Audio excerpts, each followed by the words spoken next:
Okay. First sandbar stop here.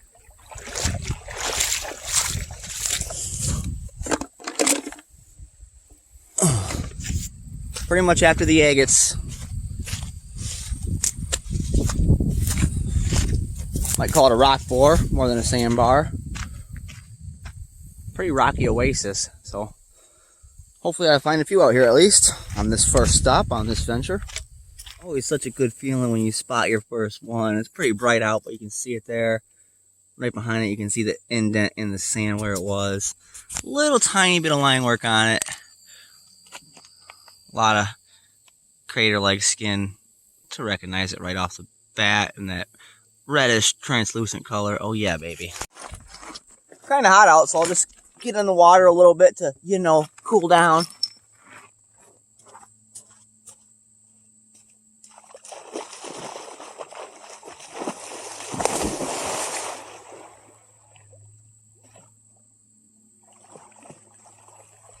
Oh yeah.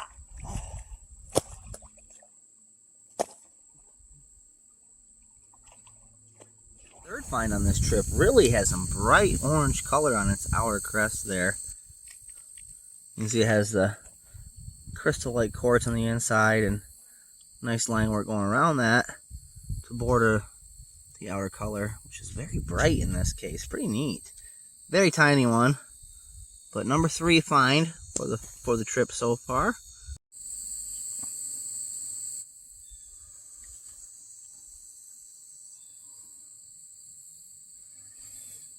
On my second sandbar stop now, already found 3 pretty gosh darn quick. Kind of was looking at the general space. I don't want to let it get too close to dark before I decide which sandbar I'm going to camp on and get some firewood gathered for the open fire cooking to be going on for supper and breakfast. Hopefully it doesn't rain, which it might. But what I'm digging about this sandbar search I'm on here on stop number 2 is it's much more easy to be done barefoot for this little critter in this phase of this critter life. Because the thing is, when I used to be an educator as my profession or career or whatever, I had a lot tougher feet. And now that I work a full-time job throughout the summer, my feet aren't nearly as tough. You know, they're kind of pampered. They're inside work boots all day. And so it's really nice because now the way of the lay of the land on this particular sandbar search just actually has a lot of sandbar where I can just kind of walk on sand and still scan the rock space really well. Because yeah, my feet aren't tough enough to just easily walk on rocks like they could 5 or 10 years ago. 3 finds so far on this beach. You can see they're all pretty small. So for any fellow rock hounds out there, you can probably understand I'm working through a weekend here where I'm doing a little weekend thing where it's like I'm gonna get as much rock hounding in as possible, so I can't waste too much time trying to get a good view, zooming in closely on the rock with the bright sun and being a factor, which is it's extremely great for helping find them, you know what I mean? The way the sun is beating on these rocks and shit, extremely helpful, because like agates are translucent. The sun's going to shine through it a bit, and they really can kind of just pop right out at you when you got the sun beating on them like this. So it's a nice, like I said, nice little scan spot for getting a sand walk in while scanning a nicely rock covered space. Oh, probably just some chert. All right, that one a little better size for number 6 on this beach. You can see it's got some pretty neat line work going all around that space there.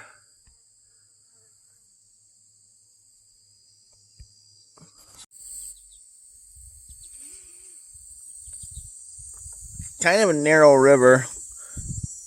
Pretty freaking shallow most of the way. A lot of folk might not consider it worth kayaking on. But if you're out here for the agate hunt, it's a stretch that's worth it, I tell you what.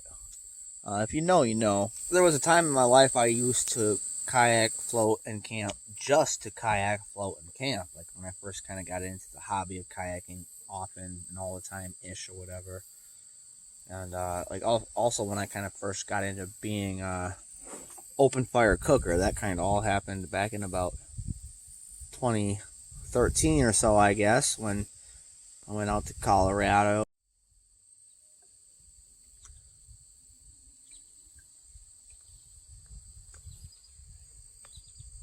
Don't run into the tree, critter!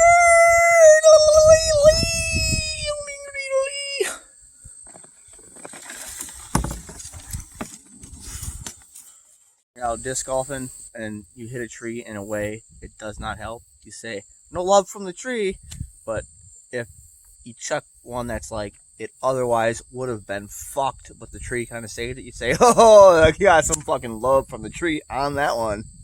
I wonder.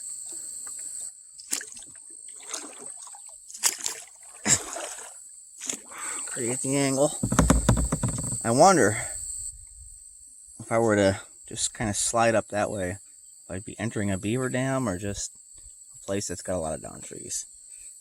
The same question can be said up there, I think. It might just be, you know, there was like a lot of rain early on in the summer here, and it's changed the river quite a bit, actually. So I found the place I'm going to call home for the night. Kind of on this sand basin. I'll get my tent set up and a fire going. And yeah, a lot of rock bar to be searched throughout the process. It's difficult to find firewood on this river generally. I brought long pants to get deeper beyond the sandbar for a search. But you can just see like a big oasis of rock hunting for me to do on my homeland beach here tonight, and more so especially in the morning. Right now it's more about getting set up and getting wood gathered before it gets dark.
I only got 3 out of 4 steaks, so this ought to do.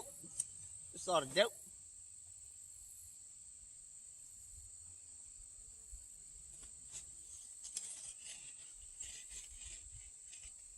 I think so.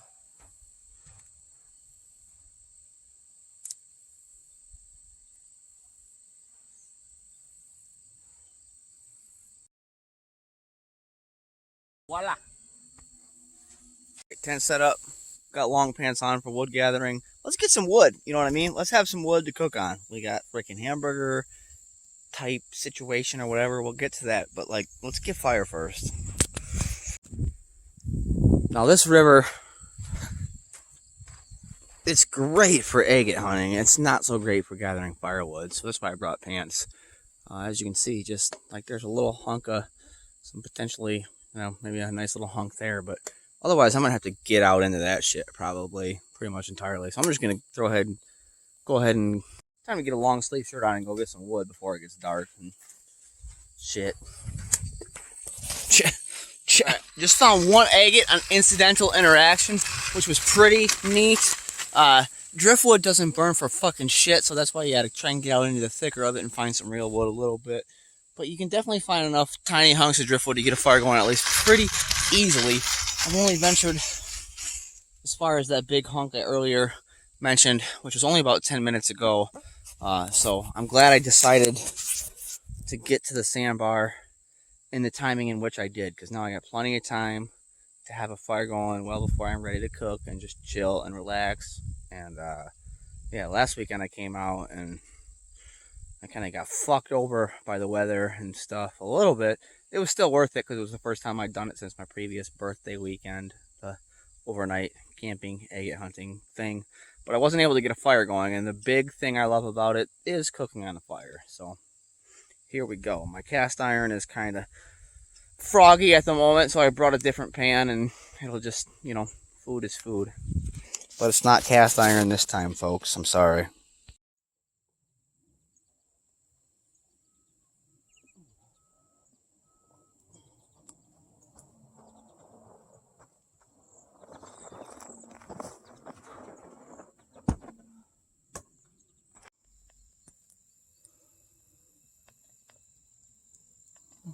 Got a base started.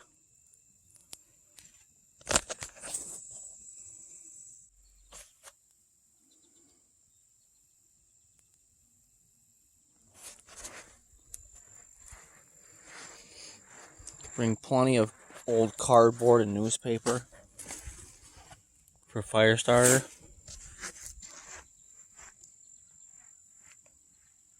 Alright, so I found a pretty good bit of mass of wood that isn't driftwood.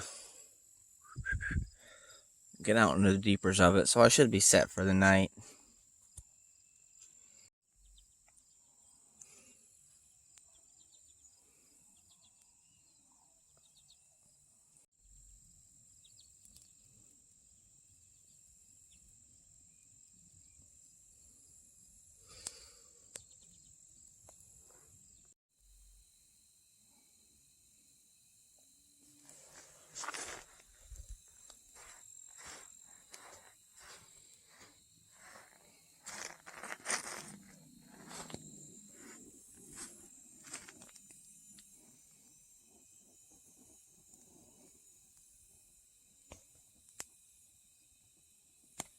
We'll see how long this little trunk lasts. That's pretty much just straight driftwood. Like, I literally put it on about 3 minutes ago.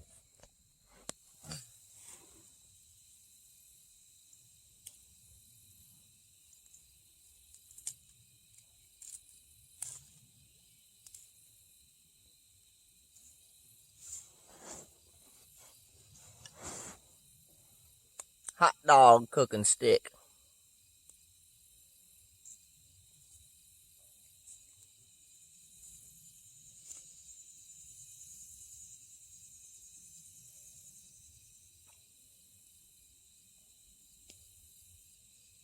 That ought to work real nice. Real nice.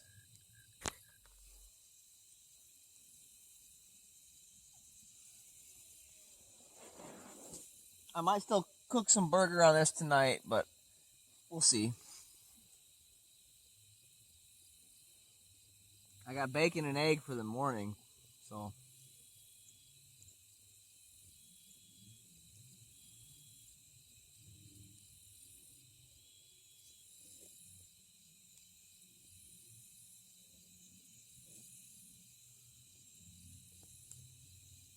Embers to cook hamburger on tonight.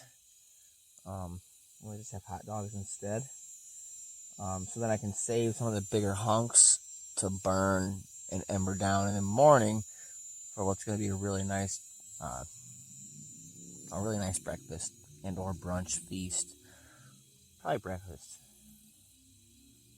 Yeah, it's going to be hot tomorrow, and I'm going to want to, I got quite a bit of river stretch left with really good sandbars for the agate hunting aspect of the main thing of this, but I really want to have a good cook on a pan out here, and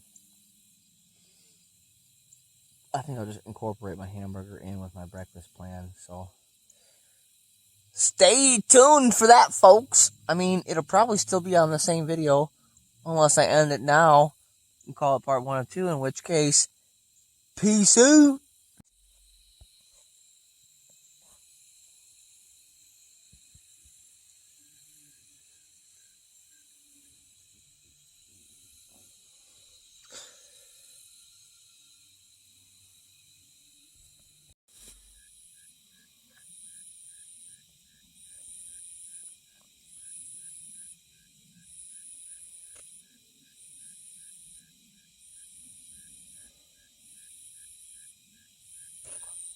Beautiful night.